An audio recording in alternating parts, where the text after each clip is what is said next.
CBSE class 10 Hindi और हमारी पुस्तिका है क्षितिज। और पिछली वीडियो में हमने चैप्टर नंबर 4 में जो 2 कविताएं, उसकी पहली कविता उत्साह, उसके बारे में पढ़ा था। अब हम लोग चलते हैं अपनी दूसरी कविता चैप्टर 4 की, जो कि है अट नहीं रही है। अट नहीं रही है, इसके भी लेखक हैं सूर्यकांत त्रिपाठी निराला। तो इसमें हम लोग सबसे पहले सारांश देख लेते हैं। तो एक बार आप बुक को खोल लीजिए और उसमें हम लोग शुरू करते हैं, ठीक है। तो अट नहीं रही है, अट नहीं रही है आभा फागुन की तन सट नहीं रही है। तो यहाँ पर फागुन माह जो है, ठीक है, उसकी विशेषता बताई गई है। वसंत ऋतु, उसकी विशेषता बताई गई है। तो कवि कह रहे हैं कि इतनी सुंदरता होती है उस माह में, वसंत ऋतु में, कि वो अट नहीं रही। अटना मतलब समाना, है ना। वो समा नहीं रही है, प्रवेश नहीं पा रही है। फागुन जो महीने का नाम है, तो फागुन महीने की जो आभा है, ज्योति है, सुंदरता है, सौंदर्य है, वो तन में अट नहीं रही है, ठीक है। तो वो समा नहीं पा रही है, सट नहीं रही है। कहीं सांस लेते हो घर घर भर देते हो, उड़ने को नभ में तुम पर पर कर देते हो। तो यहाँ पर फागुन मास के बारे में कहा जा रहा है, उसको तुम से संकेत किया जा रहा है कि ऐसा लगता है तुम ही सांस ले रहे हो, ठीक है। तो एक जैसे मानव सांस लेता है, वैसे फागुन माह को बोला जा रहा है कि लगता है तुम ही सांस ले रहे हो, तुम पूरे वातावरण में सुगंध भर दे रहे हो। कहीं सांस लेते हो घर घर भर देते हो, सारा घर, सारा वातावरण सुगंध से भरा हुआ है ना। पेड़ पे जो फूल आते हैं तो फूल हो गए, तो उनसे सुगंध आती है, ठीक है। पूरा वातावरण सुगंध से भरा हुआ, ऐसा लग रहा है कि तुम खुद सांस ले रहे हो। उड़ने को नभ में तुम पर पर कर देते हो। अब देखिए यहाँ पर अलग अलग जगह आप कुछ अलग अलग अपेक्षाएं पा सकते हैं। जैसे उड़ने को नभ में तुम पर पर कर देते हो, मतलब इतना मन आनंदित हो जाता है उस समय कि इंसान हो चाहे पक्षी हो, सब चाहते हैं हवा में उड़ जाए। इतना उनका मन प्रफुल्लित हो जाता है, प्रसन्न हो जाता है। एक अपेक्षा ये भी है कि यहाँ पर ऐसा लगता है कि फागुन माह ही पूरे आकाश में उड़ रहा है ना। तो तुम ही उड़ रहे हो पूरे नभ में, हर जगह तुम ही तुम हो। तो उड़ने को नभ में तुम पर पर कर देते हो, आँख हटाता हूँ तो हट नहीं रही, ठीक है। तो इसके संकेत मतलब क्या है, तो आप अलग अलग जगह से देख सकते हैं। मैं कोशिश करता हूँ एक बार समझाने की, पर आप क्या कर सकते हैं, अलग अलग जगह से देख सकते हैं। जैसा मैंने देखा था तो कुछ जगह ये था कि फागुन माह ही उड़ रहा है, उसी को बोल रहे हैं कि कवि कह रहे हैं कि फागुन माह वो खुद ही उड़ना चाह रहा है पूरे आकाश में, पूरे वातावरण में। और एक दूसरी अपेक्षा ये है कि फागुन माह में जो इंसान और पक्षी वगैरह हैं, वो इतने प्रफुल्लित हो जाते हैं अंदर से अपने, तो कि वो उड़ना चाह रहे हैं, इंसान और पक्षी, ऐसा हम समझ सकते हैं, ठीक है। तो आँख हटाता हूँ तो हट नहीं रही है, ठीक है। मैं चाहता हूँ कि अगर आँख हटाना भी चाहूँ तो हट नहीं रही है। जहाँ देखो वहाँ सुंदरता है, तो हर जगह सुंदरता है। तो अगर उस सुंदरता से मैं आँख हटाना भी चाहता हूँ तो हट नहीं रही। कभी ऐसा कहते हैं कि आँख हटाता हूँ तो हट नहीं रही है, ठीक है। तो आँख हटाता हूँ तो हट नहीं रही है, पत्तों से लदी डाल कहीं हरी कहीं लाल। तो अब वो संकेत करते हैं कि जो पेड़ हैं वहाँ पर, पौधे वगैरह हैं, तो वहाँ पर जो पेड़ हैं, ठीक है, उनकी जो डालियाँ हैं, ठीक है, वो लदी हुई हैं। किससे लदी हुई हैं? पत्तों से, हरे हरे पत्ते, नए नए पत्तों से क्या है, वो लदी हुई हैं। पत्तों से लदी डाल कहीं हरी कहीं लाल, कहीं हरी है कहीं लाल है। या पौधों की मतलब फूलों की ओर संकेत हो रहे हैं, हरे पत्ते, लाल फूल। वैसे लाल पत्ते भी होते हैं, है ना, पर हम यहाँ फूल की ओर संकेत कर सकते हैं कि ज़्यादातर हरे पत्ते होते हैं और लाल फूल होते हैं। कहीं पड़ी है उड़ में मन, उड़ अर्थात हृदय में, मंद गंध पुष्प माल, ठीक है। तो जो पुष्प माले या फूलों की माला है वो पड़ी है। पाट पाट शोभा श्री, पाट अर्थात जगह, जगह जगह शोभा श्री, श्री मतलब सौंदर्य से भरपूर। तो फागुन की जो सुंदरता है वो जगह जगह बिखरी हुई है, हर जगह बिखरी हुई है। तो जगह जगह शोभा श्री पट नहीं रही है, पट नहीं रही है मतलब फिर से समान नहीं रही है, भर नहीं पा रही है। चाहता हूँ मैं अपने मन में, अपने तन में, है ना, हर जगह उस सुंदरता को भर लूँ अपनी आँखों में, पर वो इतनी ज़्यादा है कि वो भर नहीं रही है आँखों में, समा नहीं रही है, अट नहीं रही है, ठीक है। तो ये बताया गया, तो मैंने बहुत ही शॉर्ट में इसको बताया। अगर और अच्छे से आप समझना चाहें तो इसको आप देख सकते हैं, अलग अलग जगह से क्वेश्चंस देख सकते हैं। पर यहाँ पर एक शॉर्ट में मैंने बताया क्योंकि हमारा फोकस है बोर्ड में किस तरह के क्वेश्चंस आते हैं, ठीक है। तो यहाँ पर मैं एक बार इसका सारांश पढ़ देता हूँ। इन पंक्तियों में कवि फागुन मास की सुंदरता और मनमोहकता का वर्णन करते हैं। वो कहते हैं कि फागुन मास की सुंदरता और मनमोहकता इतनी अधिक है कि वो समा नहीं पा रही है, वो बाहर छलकी जा रही है, वो अट नहीं रही है, बाहर छलक रही है। फागुन मास की जो आभा है, चमक है, वो इस तन में समा नहीं पा रही है, वो बाहर निकल रही है। आगे कभी फागुन मास को संबोधित करते हुए कहते हैं कि तुम सांस लेते हो तो हर घर में सुगंध भर जाती है। यहाँ पर लिखा हुआ है कि कहीं सांस लेते हो घर घर भर देते हो। ठीक है, ऐसा लगता है फागुन पूरे वातावरण में ऐसी सुगंध भर देता है कि पक्षी और लोग आकाश में उड़ने को आतुर हो जाते हैं, है ना। तो यहाँ पर ये अपेक्षा मैंने लिखी है कि पक्षी और लोग आकाश में उड़ने को आतुर हो जाते हैं, क्योंकि यहाँ तक पर कर देते हो, पर अर्थात पंख।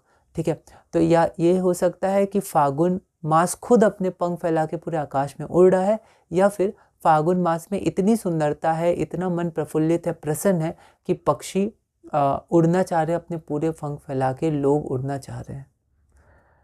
तो ऐसा लगता है कि फागुन पूरे वातावरण में ऐसी सुगंध भर देता है कि पक्षी और लोग आकाश में उड़ने को आतुर हो जाते हैं, वो सब पंख फैलाकर उड़ना चाहते हैं। कवि कहते हैं कि फागुन मास में इतनी सुंदरता होती है कि आँख वहाँ से हटती ही नहीं है। कवि फागुन में वसंत ऋतु का वर्णन करते हैं। पेड़ हरे और लाल दिखते हैं, रंग बिरंगे फूल होते हैं, उनसे मनमोहक सुगंध आ रही है। ऐसा लगता है कि पेड़ों ने कोई रंग बिरंगी फूल माला पहन रखी है। ठीक है, यहाँ पर लिखा हुआ था कहीं पड़ी है उर में मंद गंध पुष्पमाल। तो ऐसे लगता है कि मालाएं पहने हुए हैं, अपने हृदय में मालाएं पहने हुए हैं पेड़। ठीक है, कि उनसे मनमोहक सुगंध आ रही है। ऐसा लगता है कि पेड़ों ने कोई रंग बिरंगी फूल माला पहन रखी है। आगे कवि कहते हैं कि फागुन में हर जगह की सुंदरता बहुत अधिक होती है, इतनी अधिक कि वो समा ही नहीं पा रही है, अट नहीं रही। तो यहाँ पर बहुत ही शॉर्ट में हमने समझा कि यहाँ पर कवि क्या समझाना चाह रहे हैं। अब हम लोग क्या करते हैं, कुछ क्वेश्चंस देख लेते हैं। डायरेक्ट पीडीएफ में ही हम लोग क्वेश्चंस देखेंगे। तो क्वेश्चंस में है कि कैसा वर्णन किया है और वो क्या कहना चाह रहे हैं। कविता की लाइन आ सकती है कई, जैसे हमने पिछली कविताओं में देखा है, लाइन से पूछा जा सकता है कि इस लाइन का क्या संकेत है या फिर क्या आशय है। तो अब हम लोग क्या करते हैं, एक बार पीडीएफ में उसको देख लेते हैं और उसके बाद फिर हम लोग ये पार्ट पूरा करेंगे, कविता पूरा करेंगे। और अगली वीडियो में जो हमारी अगली कविता है उसमें भी हमारे पार्ट नंबर 5 में, 5वें पार्ट में हमारे पास 2 कविता है। ठीक है, तो उसमें एक हमारा यह दंतुरित मुस्कान और दूसरा फसल, ये दोनों के लेखक नागार्जुन है। तो उनको भी हम लोग देखेंगे, है ना, इसके बाद। और इस वीडियो में इतना ही, फिर हम लोग धीरे धीरे क्लास 10 क्षितिज में आगे बढ़ेंगे। तो यहाँ पर हम लोग देखते हैं, तो ये कविता है, आप एक बार इसको चाहें तो देख सकते हैं, है ना। कुछ यहाँ मैंने अर्थ लिखे हैं। फिर उसके बाद यहाँ पर हमारे पास सारांश है कि कवि क्या कहना चाह रहे हैं इस कविता के माध्यम से। और अब हम लोग एक बार प्रीवियस ईयर क्वेश्चंस देख लेते हैं। तो यहाँ पर पहला जो हमारा प्रश्न है, 4 ही प्रश्न करेंगे और आप ज़्यादा नहीं करेंगे, 4 ही करेंगे और फिर हम लोग अगली कविता की ओर बढ़ेंगे। पहला क्वेश्चन है, अट नहीं रही है कविता का कवि किन भावों में डूबा हुआ है, उसके भावों के लिए उत्तरदायी कौन है, मतलब कौन जिम्मेदार है और वो किस भावों में डूबा हुआ है और ऐसा क्यों, ऐसे भाव उसके अंदर क्यों है, कौन जिम्मेदार है उसके अंदर ऐसे भाव लाने के लिए। तो कविता का कवि किन भावों में डूबा हुआ है, यहाँ 2 पार्ट है तो दोनों पार्ट लिखना है। तो कविता का कवि प्रसन्नता, उत्साह, उमंग एवं कल्पना के भावों में डूबा है। वो कल्पना कर रहा है, उत्साहित है, प्रसन्नता, उमंग के भावों में। तो ये सब कुछ शब्दों का आपको ध्यान रखना है। और इन भावकों के कारक मतलब होता है करने वाले, है ना। यहाँ पे लिखा है उत्तरदायी कारक कौन से हैं। तो कौन कौन से कारण हैं, तो यहाँ पर ना होगा फागुन, या ना फागुन माह की प्राकृतिक सुंदरता, क्यों वो ऐसे भावों में डूबा हुआ है, तो फागुन माह की जो प्राकृतिक सुंदरता है उसके कारण। दूसरा सुगंधित हवा है, और क्या क्या है, प्राकृतिक सुंदरता है, सुगंधित हवा है, रंग बिरंगे फूल एवं लाल हरे पत्ते हैं, है ना। तो लाल फूल भी आप लिख सकते हैं, लाल हरे पत्ते भी लिख सकते हैं, पत्ते भी लाल होते हैं, ठीक है, पर ज़्यादातर हरे होते हैं, और रंग बिरंगे फूल एवं लाल हरे पत्ते। अगला क्वेश्चन है, अपने पाठ्यक्रम में पढ़ी एक ऐसी कविता का उल्लेख कीजिए जो पूरी तरह प्रकृति की शोभा पर केंद्रित है। कविता के केंद्रीय भाव को भी लिखिए, उसमें क्या भाव है। तो यहाँ पर संकेत दिया हुआ है उस कविता का, मतलब अट नहीं रही है, क्योंकि हमने क्या क्या कविता पढ़ी है, पहले सूरदास के पद, उसके बाद राम लक्ष्मण परशुराम संवाद या तुलसीदास के पद, उसके बाद आत्मकथ्य, उसके बाद हमारे पास है उत्साह, और फिर यही है अट नहीं रही है। उसके बाद हमारे पास है याद अंतरित मुस्कान और फसल, और उसके बाद संगतकार। तो इन सब कविताओं को आपको ध्यान रखना है, अच्छे से आपको सिलेबस पता होना चाहिए। तो वही क्वेश्चन है कि आपने जितनी कविताएं पढ़ी है उसमें से कौन सी कविता है जिसमें प्रकृति की शोभा बताई गई है। तो आप देख सकते हैं सिर्फ अट नहीं रही है, इसमें प्रकृति की शोभा के बारे में बताया गया है। फसल में वहाँ पर फसल के विषय में बताया गया है कि फसल को जब उगती है उपजती है उसमें किन किन प्राकृतिक कारण होते हैं और मानव होते हैं, ठीक है, मानव के परिश्रम आदि। पर जो सुंदरता के विषय में पूरी कविता किसमें पूरी कविता में सिर्फ सुंदरता का वर्णन है प्रकृति की, तो वो अट नहीं रही है, वो है, ठीक है। तो पाठ्यक्रम की कविता, तो पहले बताना है कौन सी कविता है, ठीक है। एक ऐसी कविता पढ़ी है जो पूरी तरह प्रकृति की शोभा पर केंद्रित है।